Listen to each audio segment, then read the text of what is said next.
धनसम्पदः लक्ष्मीः कौस्तुभपारिजातकसुरा धन्वन्तरिश्चन्द्रमा।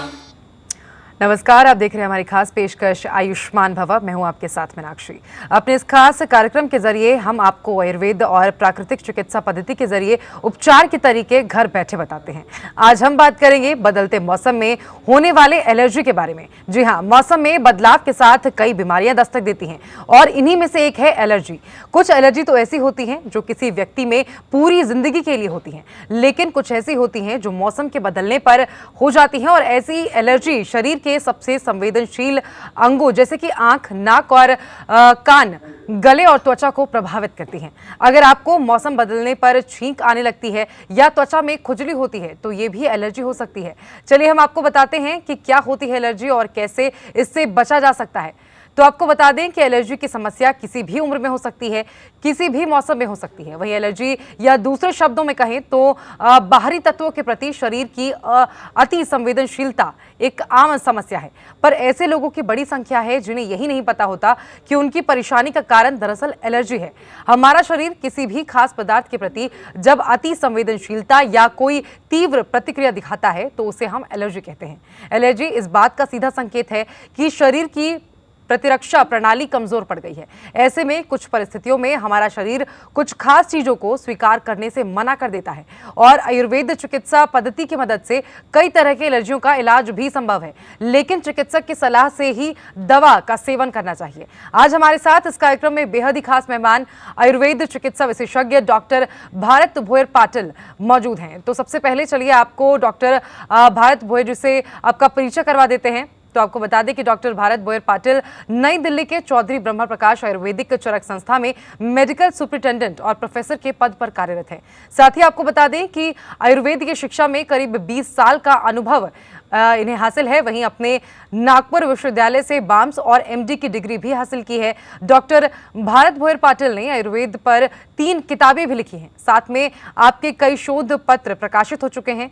तो ये था डॉक्टर भारत भोयर पाटिल का परिचय। अगर आप भी बदलते मौसम में एलर्जी की समस्या से निजात पाना चाहते हैं तो आप हमारे इस कार्यक्रम का हिस्सा बन सकते हैं। फोन लाइन्स खुल चुकी हैं, अब आप फोन करके अपनी समस्या हमें बता सकते हैं। करोतु कल्याणं आरोग्यं धनसम्पदः लक्ष्मीः कौस्तुभपारिजातकसुरा धन्वन्तरिश्चन्द्रमा। तो सबसे पहले डॉक्टर साहब का बहुत बहुत स्वागत है हमारे इस खास कार्यक्रम में। और इसी के साथ सबसे पहले हम आपसे ये जानना चाहेंगे कि देखिए मौसम बदल रहा है, हम गर्मी से सर्दी की ओर बढ़ रहे हैं और काफ़ी हद तक सर्दी दरवाजे पर अब खड़ी है। ऐसे में ये बताइए कि एलर्जी क्या होती है और किन किन तरह की एलर्जी देखी जाती है। देखिए, जैसा कि अभी हम देख रहे हैं दिल्ली में मौसम चेंज हुआ जी।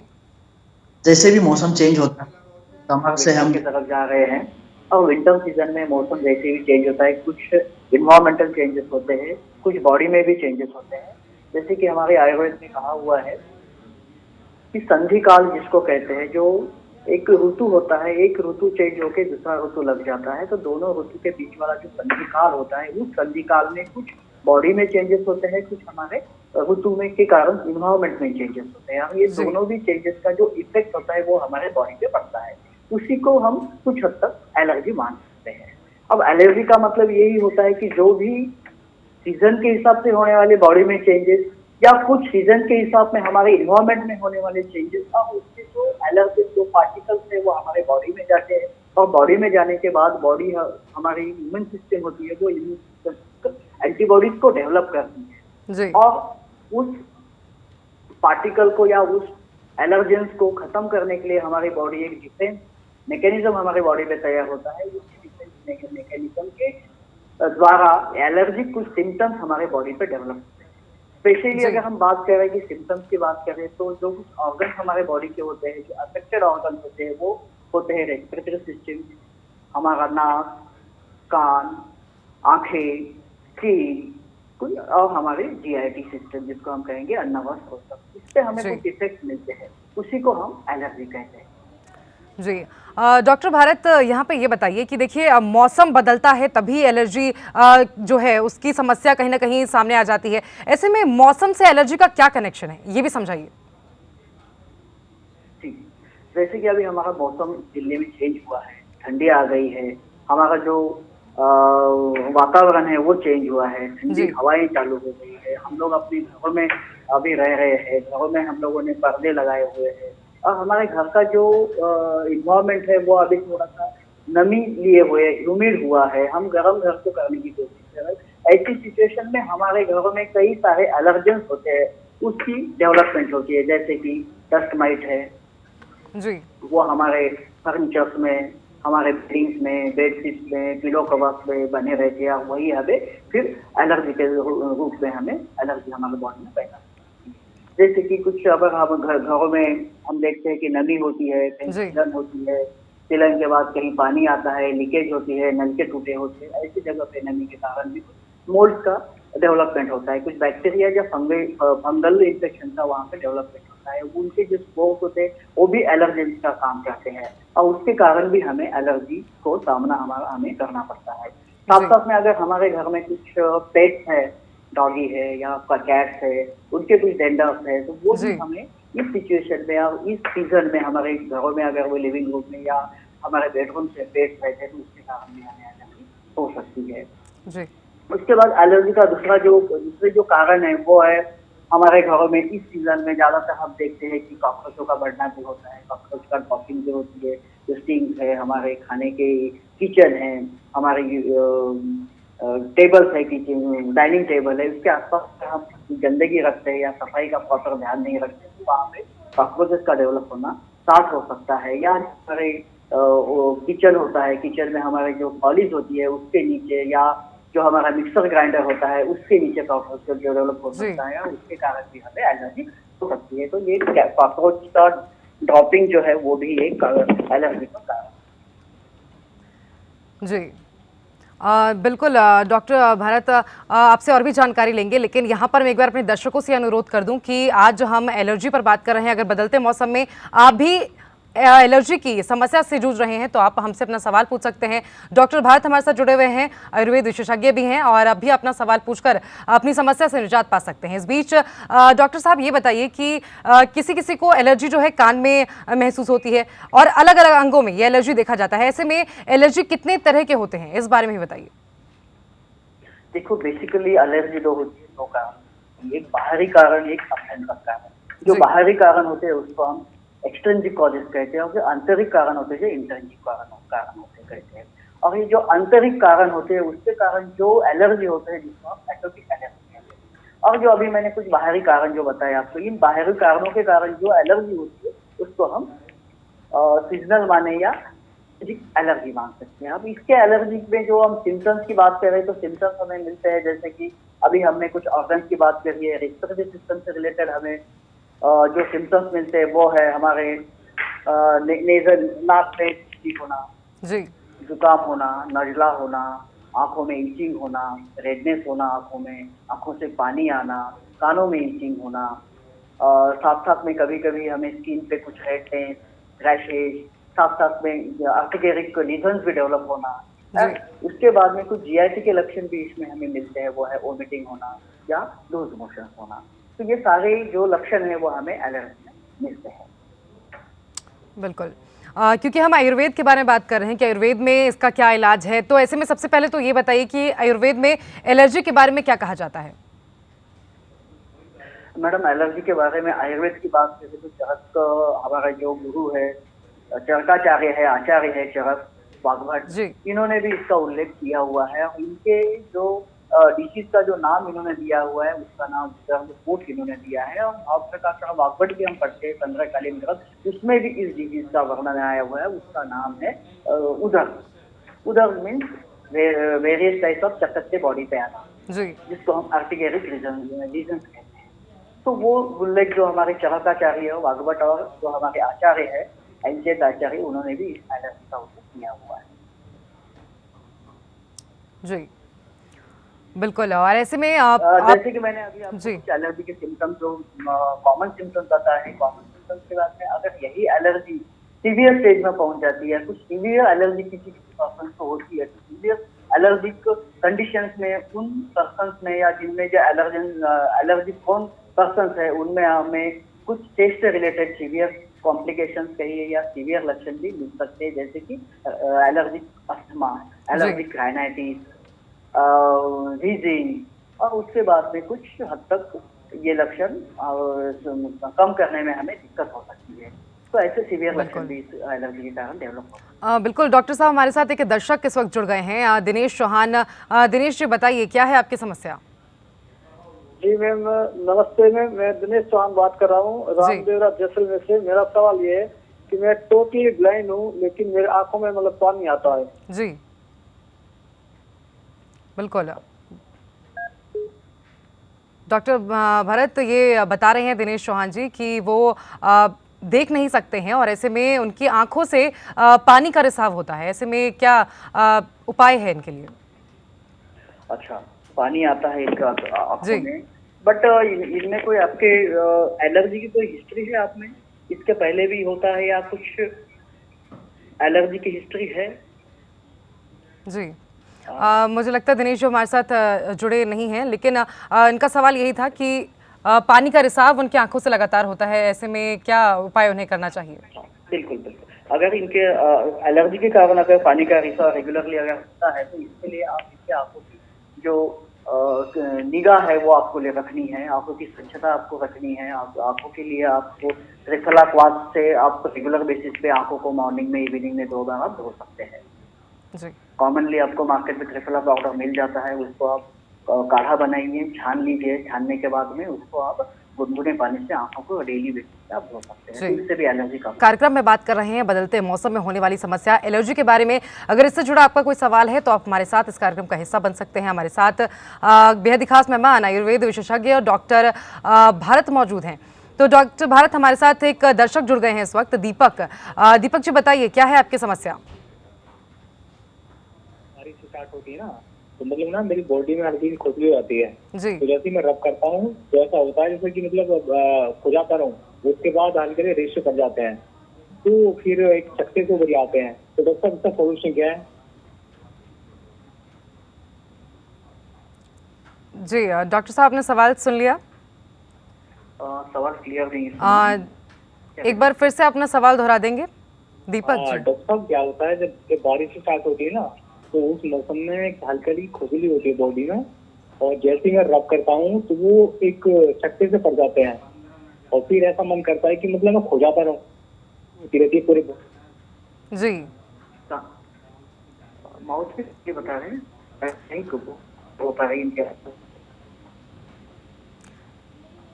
जी डॉक्टर साहब, इनकी समस्या दरअसल ये है कि वो खुजली करते हैं और उसके बाद खुजाने के बाद कुछ निशान शरीर पर पड़ जाते हैं और फिर बार बार उन्हें खुजली करने का मन होता है। ऐसे में क्या किया जाए, क्या उपाय है इसका? जी जी, खुजली यह एक एलर्जिक रिएक्शन है। खुजली जब होती है तो खुजली अपने आप बाद में और करने की इच्छा होती है। एक्चुअली ये जो केमिकल रिएक्शन होती है इसमें, उसके कारण इनको खुजली रिपीटेडली करने की इच्छा होती है। तो ऐसी सिचुएशन में हमने ये देखना चाहिए कि एग्जैक्टली खुजली का क्या कॉज है। क्या ये एलर्जी खुजली है, क्या ये कोई स्किन डिसऑर्डर है जी, या कुछ त्वचा की कोई बीमारी तो नहीं है, एक्जिमा तो नहीं है जी? तो मुझे ऐसा लगता है कि इनको एक बार दिखा देना चाहिए इनके फैमिली डॉक्टर को, और देख लेना चाहिए था कि एग्जैक्टली इनका कॉज क्या है, क्या एलर्जिक है या कोई त्वचा की बीमारी के कारण ये इनको खुजली हो रही है। बिल्कुल, चलिए बहुत बहुत शुक्रिया दीपक जी आपका हमारे साथ जुड़ने के लिए। मैं उम्मीद करूंगी आपको आपकी समस्या का समाधान यहाँ ज़रूर मिला होगा। और डॉक्टर भारत, मैं आपसे भी जानना चाहूँगी कि एलर्जी के पीड़ितों को बदलते मौसम में किन किन आयुर्वेदिक जड़ी बूटियों का सेवन करना चाहिए, या सीधे तौर पर कहा जाए तो क्या उपाय है आयुर्वेद में एलर्जी का? जी, आयुर्वेद में बहुत सारी जड़ी बूटियों का उल्लेख आया हुआ है, जिसको हम कुछ हर्बल ड्रग्स कहते हैं, कुछ हर्बल मिनरल कंपाउंड ड्रग्स भी है। तो हर्बल ड्रग्स में बहुत सारे वैरायटी ऑफ ड्रग्स है। पहली चीज तो हमें ये देखनी चाहिए कि जो एलर्जी हो रही है किसी पर्सन को या एलर्जी पर्सन को, तो वो एलर्जी किस टाइप की है। आयुर्वेद में 3 प्रकार की एलर्जी बताई हुई है, एक वातज एलर्जी, पित्तज एलर्जी और कफज एलर्जी। एलर्जी वातज हमको सिम्टम्स देख के, पेशेंट के सिम्टम्स देख के डायग्नोज करना चाहिए। और अगर वातज एलर्जी है तो वातज एलर्जी में कुछ ड्रग्स है जिसको हम यूटिलाइज यूज कर सकते हैं, फीचर्स है कि फीचर्स के हिसाब से हम मैनेजमेंट कर सकते हैं। जी। इसके बाद में दूसरी चीज है उनकी जो प्रकृति होती है पेशेंट की, वो प्रकृति भी हमें देखनी चाहिए। अगर वातज प्रकृति है तो वातज प्रकृति के अकॉर्डिंगली हमें कुछ ड्रग्स का उपाय योजना करनी चाहिए, कुछ कंपाउंड ड्रग की भी उपाय योजना उसके अकॉर्डिंगली हमें करनी जी। चाहिए। तो अगर हमारे यहाँ पे हम कुछ हर्बल ड्रग्स की बात करें तो हमारे पास में वैरायटी ऑफ हर्बल ड्रग्स है। उससे हमारे पास में जो हल्दी है जो कॉमनली हमारे घरों में मिलती है, हम लोग मसाले भी यूज करते हैं। हल्दी है हमारे पास में की जो कि एंटी एलर्जिक है, एंटी हिस्टामिनिक है, ENF रिसेप्टर को वो सप्रेस करती है और एलर्जी को कम करती है। उसके बाद में ऐसी कई सारे हमारे मसालों में पड़ने वाले हमारे पास में जिंजर है जिसको हम सौंठ कहते हैं, सौंठ है। सौंठ भी हमारी जो रेस्पिरेटरी एलर्जी है, जो खांसी है या जो सोअर थ्रोट है या जो कुछ डिकंजेशन नेजल कंजेशन है, इसको कम करने में यूजफुल होती है सौंठ। उसके बाद में हमारे पास में कई सारे कंपाउंड ड्रग है जैसे सीतोपलादी है, चालीसादी है, कंटकारी अवले है, च्यवनप्राश है, अगस्त्य हरितकी है, कई सारे कंपाउंड ड्रग है जिसको हम इस एलर्जी में यूज कर सकते हैं। हर्बल ड्रग की बात करें तो हमारे पास में बहुत सारे हर्बल ड्रग्स हैं जैसे भुनिम्ब है, अजवायन है, मुलेठी है, वासा है, सौंठ है, कर्कटसंगी है, सीरीज है जिसका यूज हम एलर्जी में वेरियस एलर्जी में कर सकते हैं। जी डॉक्टर साहब, क्या खान पान से भी एलर्जी का कनेक्शन है, और अगर है तो बदलते मौसम में खान पान पर किस तरह का ध्यान रखने की जरूरत है, कितनी सावधानी बरतने की जरूरत है?